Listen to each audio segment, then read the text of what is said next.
کون سے گناہوں سے ایمان ختم ہو جاتا ہے؟ تنہائی کے ایسے کون کون سے گناہ ہیں جس سے ایمان سلب ہو جاتا ہے؟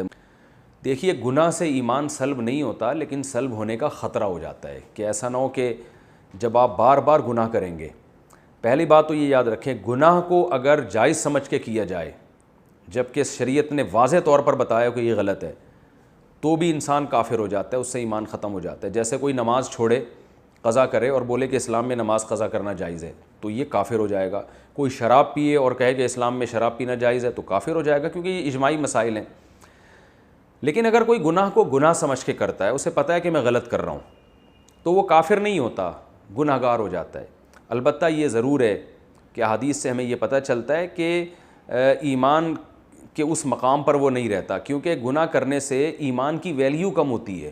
انسان جب بار بار اللہ کی نافرمانی کرتا ہے اور پھر شیطان اس کے دل میں کہتا ہے دیکھ اگر اللہ ہوتا تو تجھے اس گناہ پہ سزا دیتا، تجھے تو کوئی سزا نہیں مل رہی، تو آہستہ آہستہ آہستہ آہستہ انسان کا اسلام پر سے اعتماد ختم ہوتا ہے. حالانکہ اللہ جو مہلت دے رہا ہے، یا تو اس لیے دے رہا ہے کہ اللہ کی رحمت ہے کہ تمہیں توبہ کی توفیق مل جائے، یا اس لیے دے رہا ہے کہ اللہ ڈھیل دے رہا ہے کہ آخرت میں اکٹھا پکڑوں گا میں.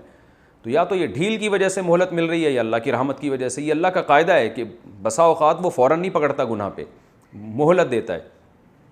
لیکن شیطان وسوسے ڈالتا ہے، پھر گناہ آسان ہو جاتا ہے انسان کی نظروں میں، تو اس سے اسلام کی ویلیو ختم ہوتی ہے.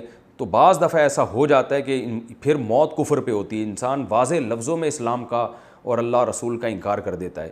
تو گناہ، کوئی بھی گناہ ایسا نہیں ہے جس سے ایمان ختم ہو جائے، لیکن ایمان کے خاتمے کی طرف لے کر ضرور جاتا ہے گناہ، اگر انسان اس سے توبہ نہ کرے. یعنی خطرہ اس بات کا ہوتا ہے کہ یہ آپ کو ایمان سے دور نہ کر دے کہیں، اور ایمان ختم نہ کر لے، چھین نہ لے.